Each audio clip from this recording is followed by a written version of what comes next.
Il a été changé en boule de merdasse. Elle glow. Il faut qu'on pète. Alors moi il m'épate. Et on lui pèlera le son comme au bailli du Limousin. On a rendu un beau matin. On a pendu avec ce tripe. Flattez-moi. Eh ben la denrée, on est en France. Allez, cul sec. Bonjour, bienvenue sur Histoire d'en dire plus. Aujourd'hui, on va continuer à parler d'Abyss. Et on continue sur leur système de communication. Allez, c'est parti mon kiki.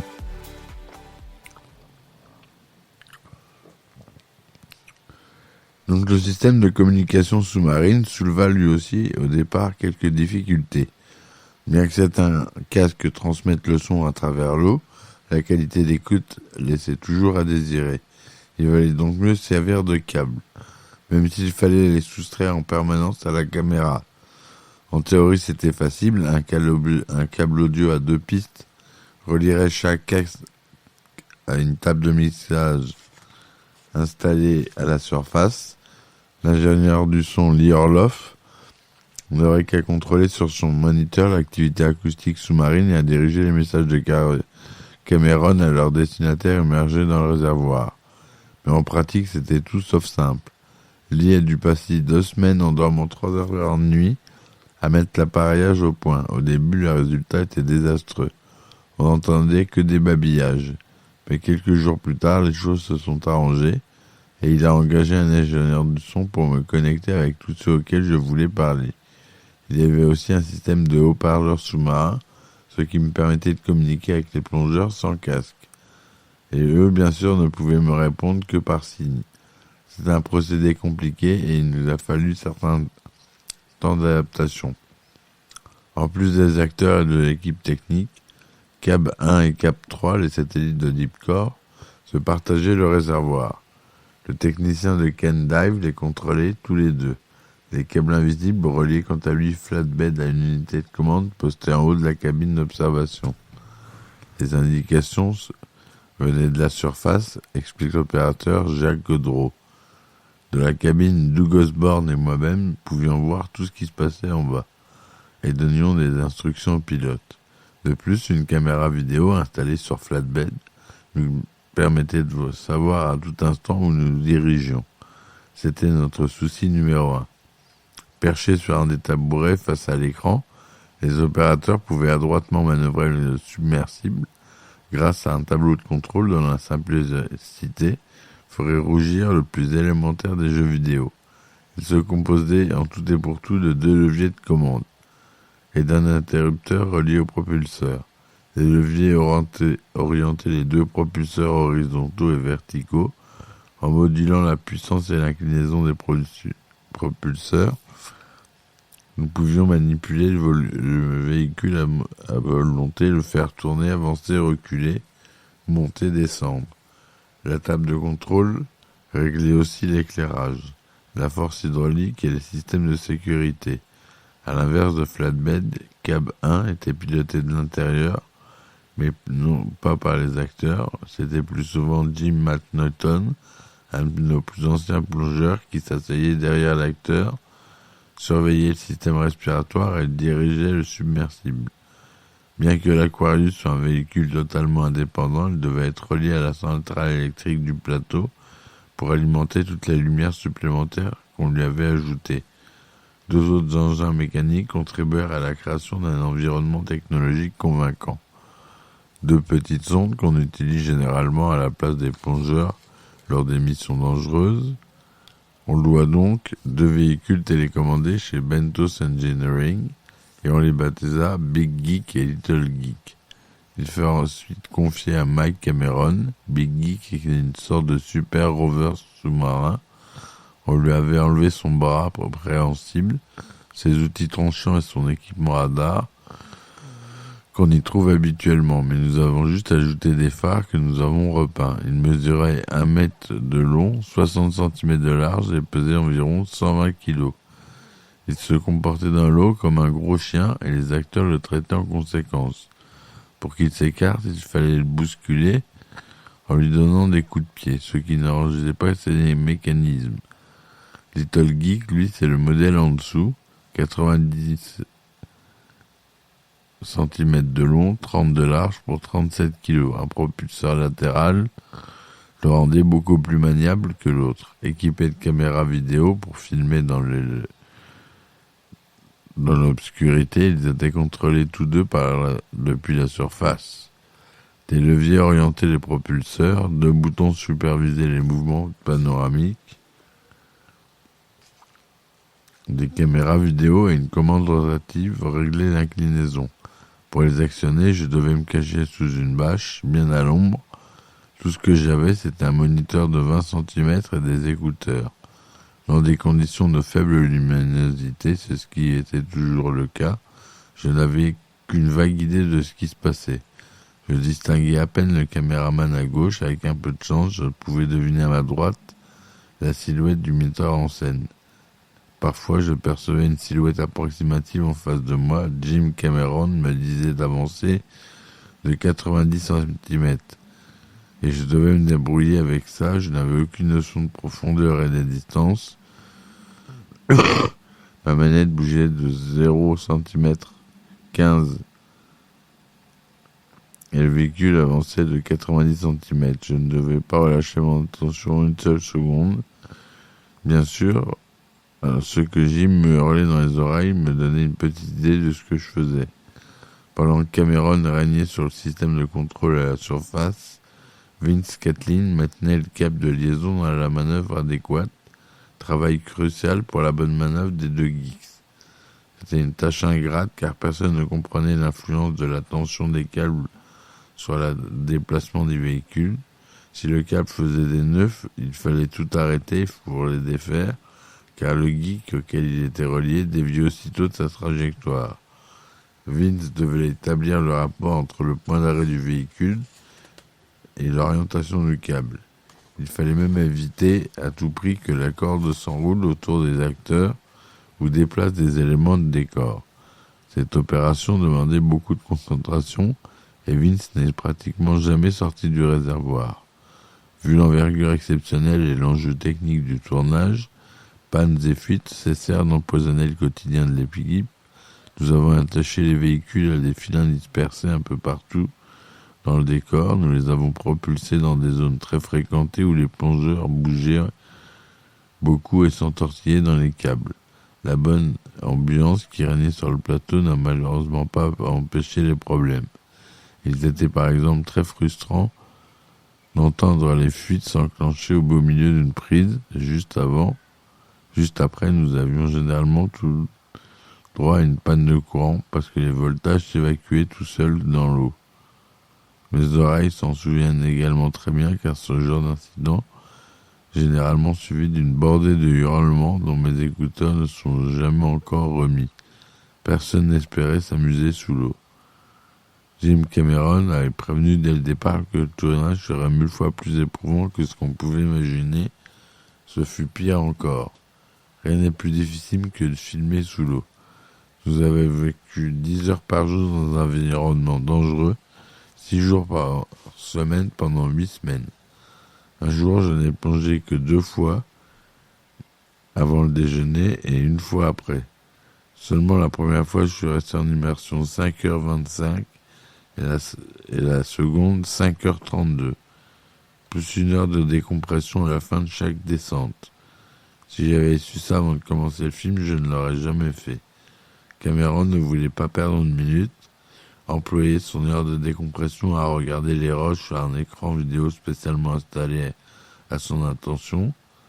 À part Al Gidding, ses plongeurs les plus expérimentés et moi, personne n'a jamais eu à passer par le sas de décompression. Les acteurs n'ont jamais eu à subir cette épreuve. Pour des raisons psycho et physiologiques, ils ne pouvaient pas rester sous l'eau plus de 2h30 d'affilée. Pendant ce temps, les fluides continuaient leur travail de sabotage. Et la plomberie était nettement en dessous des normes de sécurité requises pour une centrale nucléaire. Une brèche s'ouvrait dans un tuyau en PVC et c'était les chutes du Niagara. Aucune scène d'inondation du film n'a égalé en intensité dramatique ce qui se passait sur le plateau lorsqu'un essaim de plongeurs armé de vérins hydrauliques affrontait les parois fissurées du réservoir d'où s'échappaient de véritables cataractes. C'était de la folie.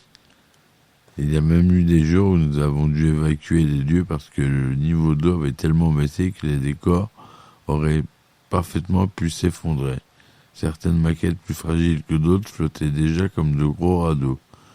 Nous avons tourné plus de 100 jours à Gaffney, ajoute Gail Einhorn, dont la moitié sous l'eau.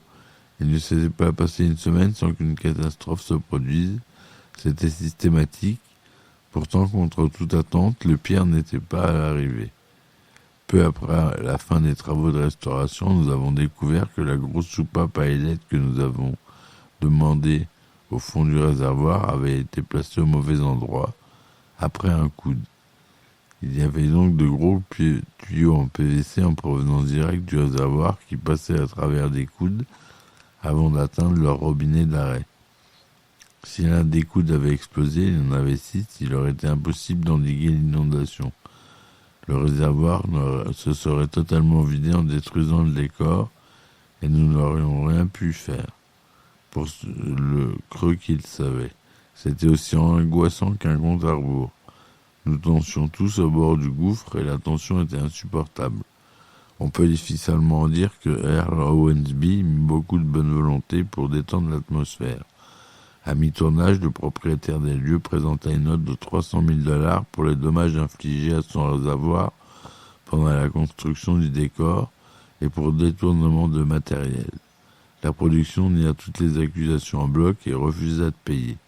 Et Owensby annonça à qui voulait l'entendre son intention de fermer le studio et de vider le réservoir tant que le litige ne serait pas réglé.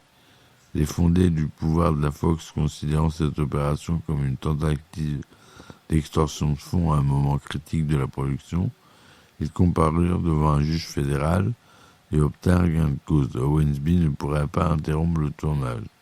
Ce dernier intenta ensuite un procès de $2 millions, mais il fut très vite débouté. Les relations entre l'équipe et Owensby ne s'en remirent jamais. Pendant que la première équipe luttait contre les avaries du réservoir A, l'équipe chargée des effets sous-marins filmait des modèles réduits dans le réservoir B. Il s'agissait alors de mettre au point une scène importante où Deep Core passe à deux doigts de la destruction. La plateforme se trouve désormais trop près du gouffre du Caïman et les plongeurs viennent d'identifier l'épave du sous-marin échoué plusieurs centaines de mètres plus bas. Surplombant le gouffre depuis la surface, le Bentic Explorer, remorqueur de Deep Core, s'efforce de maintenir le cap au milieu d'un ouragan déchaîné quand la tempête dérègle un de ses moteurs, la navire dérive et les câbles de liaison qui l'attachent à la plateforme se tend avec une force inouïe sous le choc. Deep Core se cabre et complètement déséquilibré fonce tout droit vers l'abîme. Sous la pression de toutes ces forces combinées, la grue de Bentic s'effondre et une des masses de 40 tonnes d'acier tordu s'écrase à quelques mètres de la plateforme. L'équipage n'en croit pas ses yeux, mais leur soupir de soulagement le reste en travers de la gorge quand ils réalisent que Deep Core se dirige toujours vers le gouffre. Les modèles réduits de cette séquence furent exécutés par Wonderworks, une société de Canada Park fondée par le vétéran des miniatures Bragg Price. Comme la plateforme était de conception évolutive, on construisit une miniature au 14e à partir d'une armature centrale sur laquelle avaient été montés des modules coulissants. Nous avions utilisé des tubulures en aluminium ou en acier allégé, toutes les fois où c'était possible, dit Price, car ce sont deux métaux à la fois résistants et légers. Les plus par des modules étaient eux en fibre de verre. Les plus difficiles a été à concevoir la maquette en fonction des mauvais traitements dont elle aurait à subir pendant le tournage. Nous avons donc moulé en plomb les sections détachables. Un plomb très doux, très beau, fin comme du papier. Pour égaliser la pression interne et externe, Price remplit les modules d'eau. Le module de contrôle devait cependant rester à sec à cause de son hublot en verre qui offrait une vue détaillée de l'intérieur. On pouvait donc voir et installer lumière et mannequins. Mais contrairement à ce que l'on pouvait croire, une maquette aussi imposante, il fallut composer cet allègement par plusieurs centaines de kilos de lest, sinon la plateforme n'aurait pas pu demeurer au fond de l'eau. Sans ses propulseurs, Deepcore était une forme inerte qui n'avait besoin d'aucun système d'articulation. Au départ, les propulseurs n'étaient que des enjoliveurs. Nous avons ensuite décidé de les animer. Ils devaient avoir l'air de fonctionner. Il a donc fallu construire sur la carrosserie un mécanisme qui absorberait l'eau et recracherait par les propulseurs afin de créer des turbulences et de remuer la vase. Restait à s'occuper de la lumière interne pour le module de contrôle étanche et externe pour une batterie de projecteurs surpuissants dirigés vers les fonds marins. Nous devions à l'origine finir la maquette et l'envoyer à DayQuest, où les prises Dry for Wet, tournage à séquence aquatique, devaient être effectuées. Ensuite, on nous les enverrait pour dernière retouche. Et elle partirait à Jeffrey comme maquette Wet for Wet, tournage dans l'eau de séquence aquatique. Voilà ce que je voulais dire aujourd'hui sur cet épisode d'Abyss qu'on approfondit.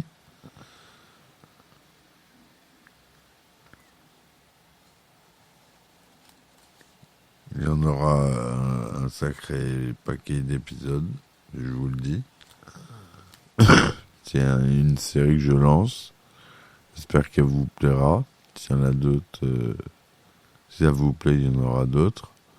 N'hésitez pas à me laisser des commentaires surtout. Et puis, mettez des likes.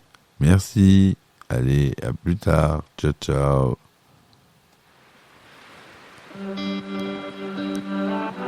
Il a été changé en boule de merdasse. Elle glow. Elle glow. Il faut qu'on pète. Alors moi, il m'épate. Et on lui pèlera le son comme au bailli du Limousin. On a vendu un beau matin, on a pendu avec ce tripe. Flattez-moi. Eh ben la denrée, on est en France. Allez, cul sec.